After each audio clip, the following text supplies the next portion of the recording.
चलिए, तो आज हम लोगों का टॉपिक है, रिवीजन का टॉपिक चल रहा है हिस्ट्री का, हिस्ट्री ऑप्शनल। और आज हम लोगों का टॉपिक है उपनिवेशवाद। उपनिवेशवाद, देखिए, इससे पहले हम लोगों ने पढ़ लिया है 18वीं सदी। इसके पहले हम लोगों ने पढ़ रखा है 18वीं सदी का भारत। 18वीं सदी का भारत, ये हम लोग इस टॉपिक को क्लियर कर चुके हैं। हमारा जो टॉपिक शुरू होता है, दूसरा टॉपिक, वो होता है उपनिवेशवाद। तो आज हम लोग इस उपनिवेशवाद के बारे में ही रिवीजन करेंगे। चलिए, सबसे पहले उपनिवेशवाद को समझने का प्रयास करते हैं। आइए,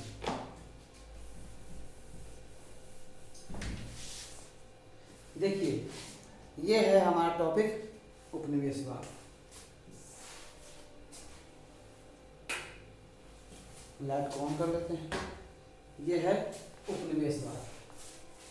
देखिए, उपनिवेशवाद में एक शब्द जुड़ा है वाद, और यहाँ वाद का अर्थ होता है विचारधारा, एक सोच, उपनिवेश संबंधी सोच, ऐसे विचारधारा जो उपनिवेश को स्थापित करने से संबंधित हो।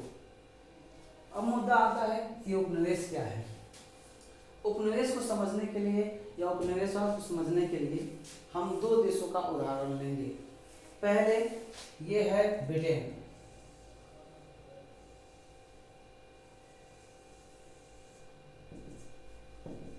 ये हो गया ब्रिटेन, और ये हो गया हमारा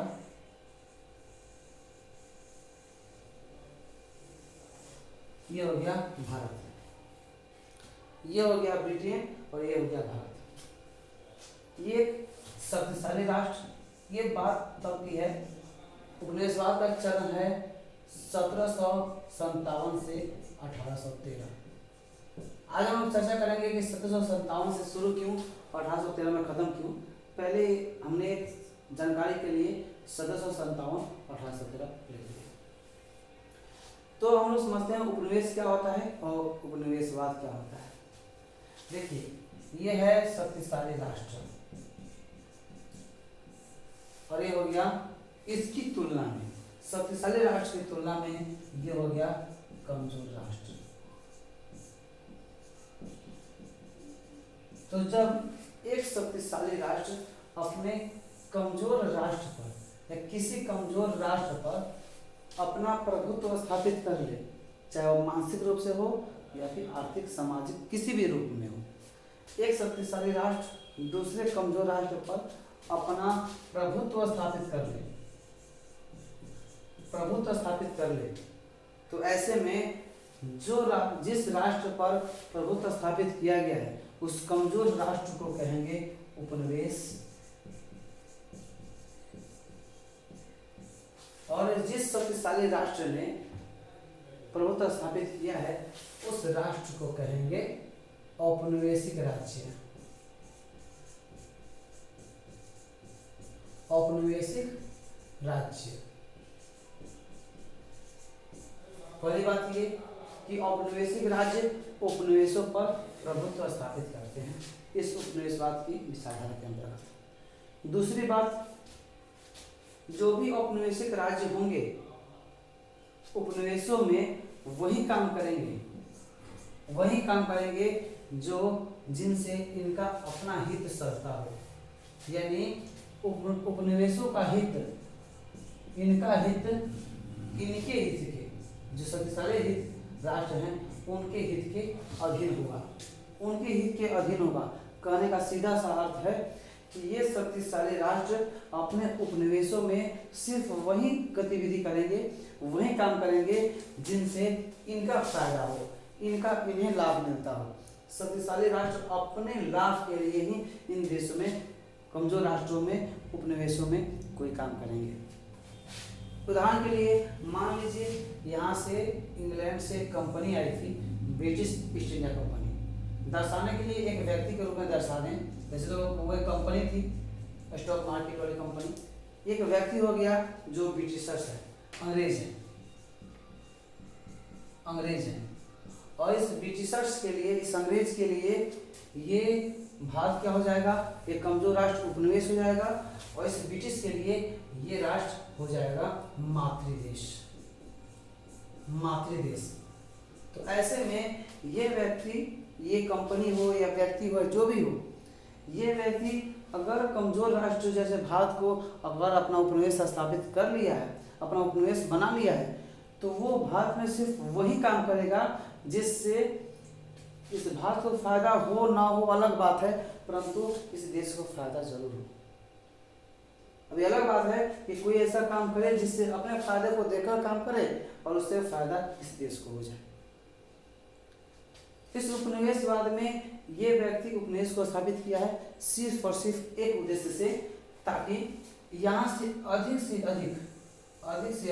राजस्व की उगाही कर सके, अधिक से अधिक राजस्व की उगाही कर सके, अधिक से अधिक कर की उगाही कर सके।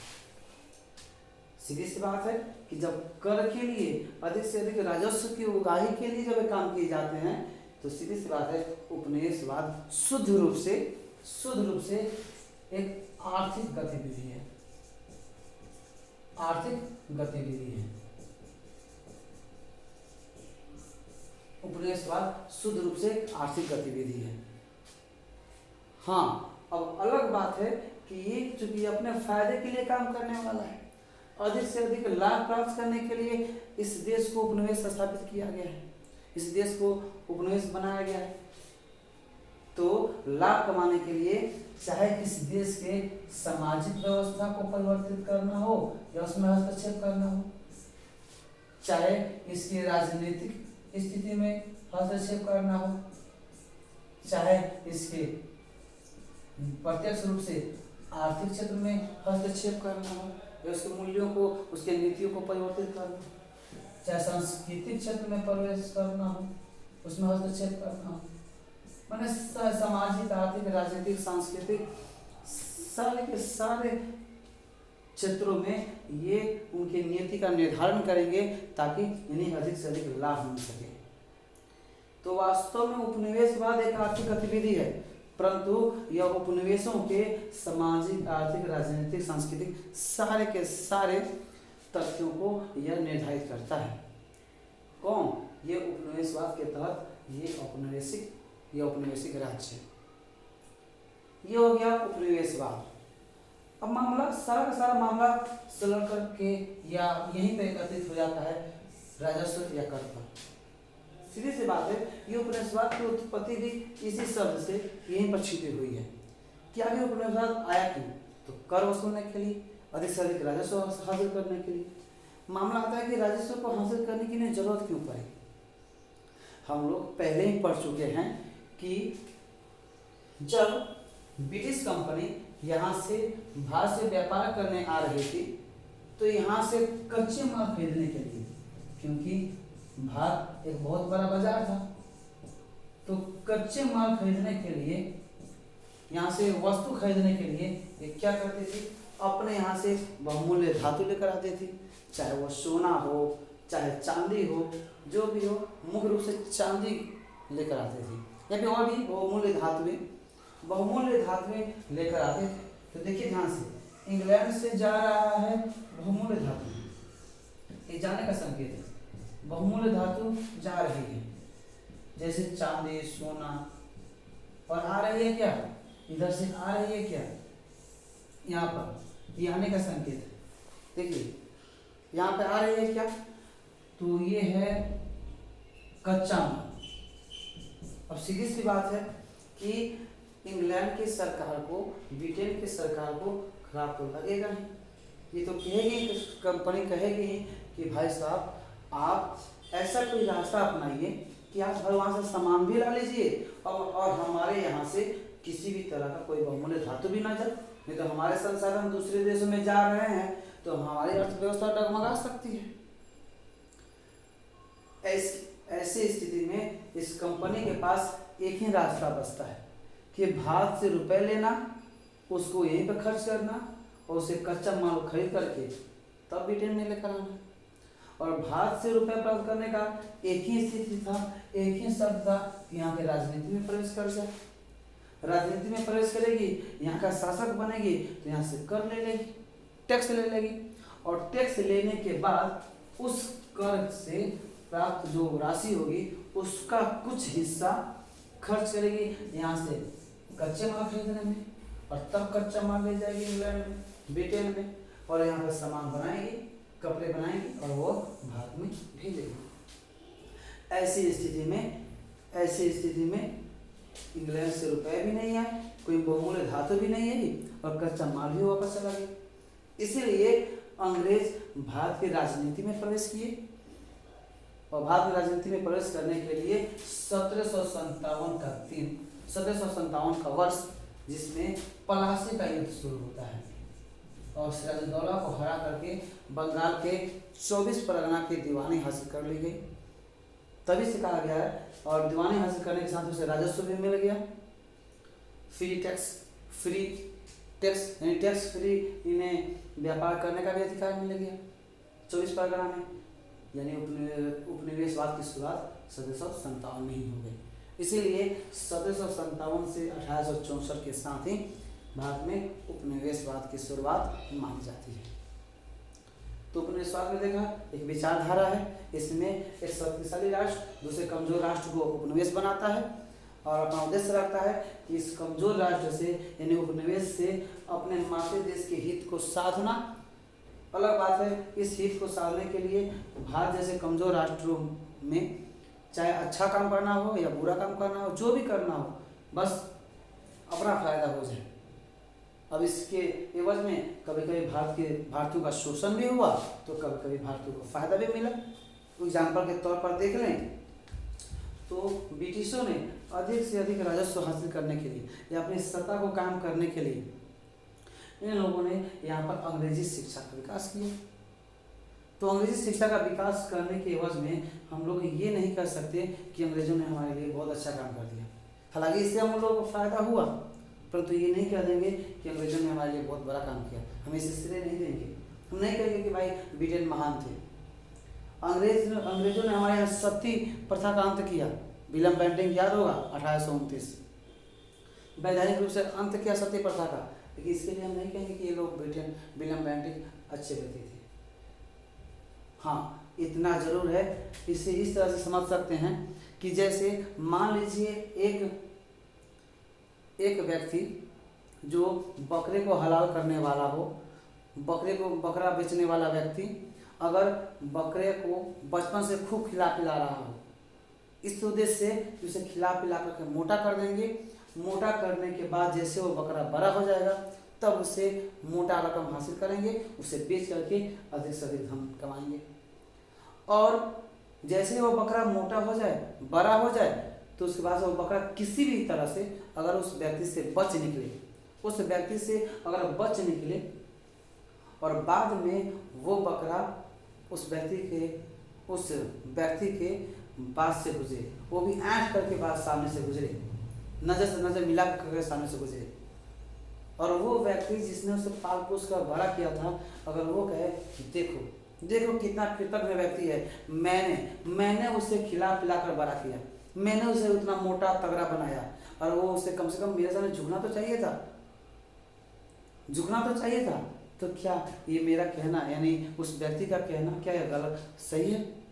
क्या यह सही है कि उसने उसे खिला पिला कर मोटा किया, बड़ा किया और उसकी भलाई के लिए किया? भले उसने बड़ा किया, उसके लिए फायदा हो गया, अलग बात है, परंतु वास्तव में जो व्यक्ति खिला पिला रहा था वो अपने फायदे के लिए खिला रहा था। अलग बात है कि उसके हाथ से निकल गया बकरा और अपना विकास कर लिया, अपना जीवन बचा लिया। भारत और ब्रिटेन के संदर्भ में भी ठीक है ऐसे ही है।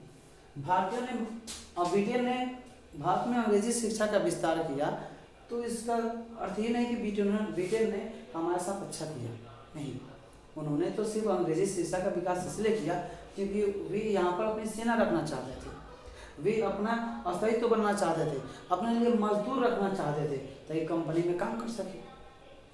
और कंपनी में मजदूर रखें या फिर सेना रखें, कम से कम उस व्यक्ति को, उस मजदूर को या उस सेना को कम से कम अंग्रेजी भाषा की जानकारी तो होनी चाहिए, ताकि ब्रिटेन अपनी बात अंग्रेजी में कहते तो अपनी बात आसानी से कह सकते थे, और वो मजदूर हो या फिर सैनिक हो या फिर अन्य कर्मचारी हो, वो ब्रिटेन की बातों को समझ सकते थे, कंपनी की बातों को समझ सके, इसके लिए उन्होंने अंग्रेजी शिक्षा लेकर आए।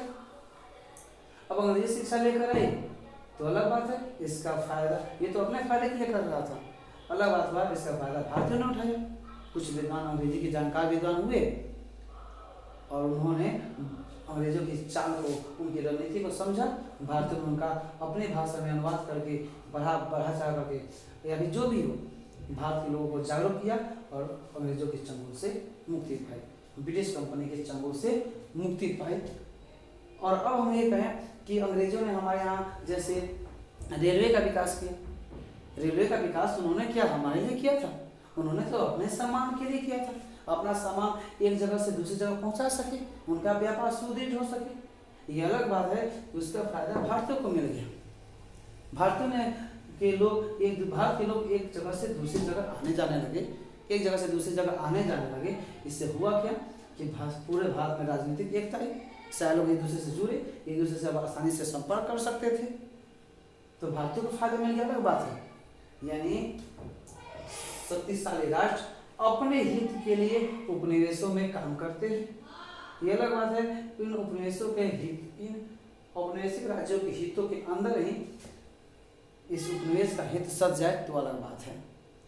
यानी कह सकते हैं और उपनिवेश का हित शक्तिशाली राष्ट्र या औपनिवेशिक राज्य या फिर कहते हैं मातृदेश के हित के अधीन होता है। ये सारा का सारा कंसेप्ट है उपनिवेशवाद का। आगे हम चल करके देखेंगे उपनिवेशवाद के चरण के बारे में, कौन कौन से चरण है, प्राथमिक, द्वितीय, तृतीय यानी वाणिज्यिक चरण से शुरुआत करेंगे हम लोग और आगे बढ़ेंगे। इसके साथ ही इस टॉपिक को यहीं पर रोकते हैं। धन्यवाद।